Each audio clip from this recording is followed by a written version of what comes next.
Welcome back, everyone. Welcome back to the channel. I wanted to talk about my thoughts on Gary Gensler, my thoughts on what a lot of people are looking at when they think about him or the way they're talking about him, because I think that Gary Gensler is just a number. If not Gary Gensler, then it would have been someone else, right? That's what I'm trying to convey. But overall, when it comes to, let's say, the crypto and in Asia, it seems like there's a lot of movement, especially towards the metaverse and gaming. And I think that a lot of people have noticed this, and I think that it will continue to grow. I think something like a Hong Kong regulations that are rolling out is just a few steps in the beginning, right? We will see how this continues to develop, but as a lot of people have pointed out, I do believe that it is much more the test bed for the government of China to sort of see what this actually is. What they're doing seems to be, in a general sense, seems to be the opposite of what more blockchain centralized stuff that they're doing in the mainland, right? So it seems that maybe they are having both one much more controlled blockchain sort of testing and stuff, right?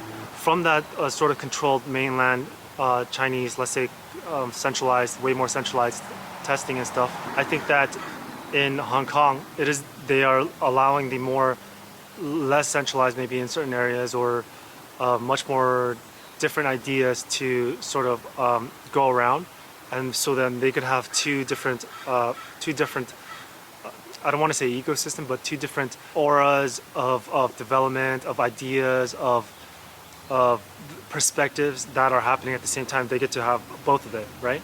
But when it comes to the US, unfortunately, as many of us have already saw a long time ago, the way it is set up with the reserve currency and the US dollar and the nation itself and some of the directions and goals that the nation wants to accomplish, just cryptocurrency going the way it is not, it's not really allowable or optimal for the state, right? I think if you look at my earlier videos from almost now a year ago, it seems, I did not really see too much of the US is going to accept everything. That does not quite make sense with what they need to do and their goals that they have aligned, right? It doesn't align up. And to all of us, we are beginning to see that, right? We are beginning to see movements take place, regulations started to come about, and so much of a very much more aggressive way to go about things. There's a lot of people that wanted to talk about how it's going to be this law or that law, but remember, we're not, laws that we think that should be there, or that's the process that it should be, is going to be, a lot of it's not going to happen that way, that most people believe. In any case, I think in Europe as well, Europe seems to be going in a direction that's explorative for crypto, and I think that is interesting because they seem to be, when it comes to the US sphere and the China sphere, it appears that the Eurozone is constantly in the middle, right? They are constantly almost like a tug of war sort of feeling. The overall, however, landscape, it appears that situation with Coinbase and Binance, I mean, the other exchanges, it should have given a hint, right? And in non-regulated, no regulations, should have given a hint too for a lot of people. For a lot of people, they were waiting on the US to regulate crypto. We need clear guidelines. But that to me was definitely the signal. That was the hint that the reason why there's no regulations and no guidelines is because if they want to go at this the way they want, those set rules should not be there, right? So we'll see what happens. There's a lot of people that have a different idea, that they are suggesting that this is very good for cryptocurrencies because once they do this with Coinbase and Binance, somehow that there's going to be clear regulations in this space, and it's going to be better for all the people, and that Coinbase generally will likely be the dominant exchange in the US. And this is something that I had suspected right before, because they wanted, like I said, they wanted an Apple of Binance if that was possible for the US, right? They wanted a Facebook of a crypto exchange in the US, right? If the way we are looking at this technology, and if it goes down that way with a lot of behavioral control, influence mechanisms and incentive mechanisms, then that's what they wanted, right? But here's the thing, What I don't think a lot of people are, sort of thinking about this is that if, let's say, it goes down that way, these regulations start to take out all Binance and stuff like that, and they believe it's going to be better for the U.S. And let's say it goes down that way, what they believe, where these regulations come and onset and set in place. Who is to say that these regulations don't actually come for the citizens that are transacting, particularly when it comes to the decentralized protocols, right? And decentralized finance. How are they sort of bob and weave through that, right? Especially when you take out 5 more, 10,000 more, whatever can exchange, 10,000 more can come about. And I think that the easier way for them, and the way that it seems to be going, and this has been the concern for many, is that when the onset of regulations come, because they're going to deem this too volatile. Forget that it's an early stage technology, that we're not there yet, that's why we need to wait a little bit. Forget about that. That's not what they're thinking, right? What they're going to think is, it's too dangerous. Look what happened to the mom and dads. Look what happened to all of the stuff that happened with their savings, and then all the people that ran these companies, they're bad people. What's going to happen is the gate closures is going to be for secure investment advisors and investors, right? So the curtain wall that was there for the stock market beforehand, and other investors beforehand, the barrier to entry is rising again, right? Or there was none before. That's why cryptocurrency became a ground up little guy movement. But because there was no barrier to entry, there was no gate inflows and outflows.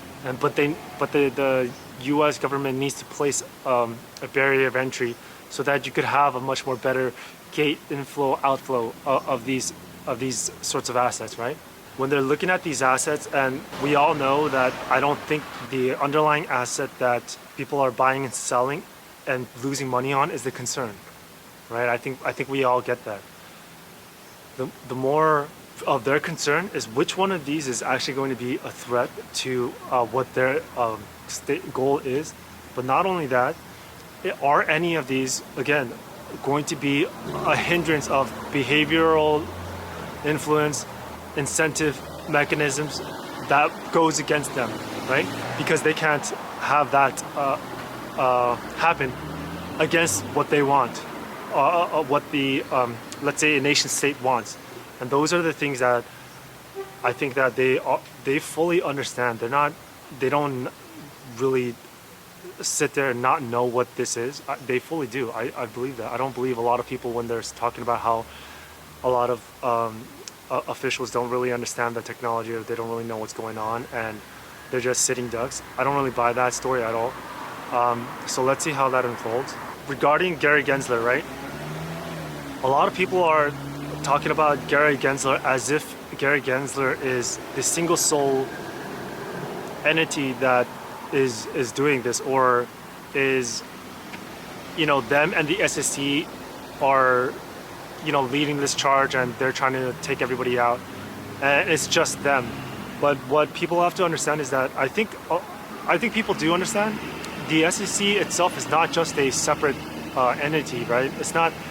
When you look at the Federal Reserve, the Treasury, or the FBI, or the SEC, a lot of this is much more, in my eyes, what is necessary for the nation state to be able to maneuver through a time period where this nation state will have heavy struggles, have heavy challenges, and therefore they cannot, operating as too much separate entities will slow them down. In a world where you have these different assets and companies that are highly mobile, can be scalable and much faster than a government body and government entity. So to me, Gary Gensler is just another one of many. A lot of people, I think they believe, okay, if we don't have Gary Gensler and if he leaves, then everything is going to be okay. But people have to understand, just like when news organizations get rid of their lead anchor and things like that, people jump to the conclusion that, oh, this means it's changing for the better, or this this is why the news organization is going to be making a lot of changes. But in fact, taking a step further back, that transition of that head anchor might be the exact next step in the process of that organization going to their goals. Okay, the ability to be able to alter and change perception of one's reality to make it real but not real, right? Gary Gensler, and I'm not saying that I'm right or wrong, but I think this is a better defense mechanism than what most people are saying. But other than that, that's all I have for the video. Hopefully you guys are staying aware, and if you have a lot of your assets that you just left and without thinking, maybe it's time to check on what exactly is going on when it comes to regulations and what might be happening with some of these exchanges. If you're on Binance.us or Binance or even the Coinbase exchange, having your assets on there, maybe, think about it. Don't just think it's nothing. But otherwise, other than that, stay aware. You're more likely the aware one, and people might need help from you. With all that said, good luck.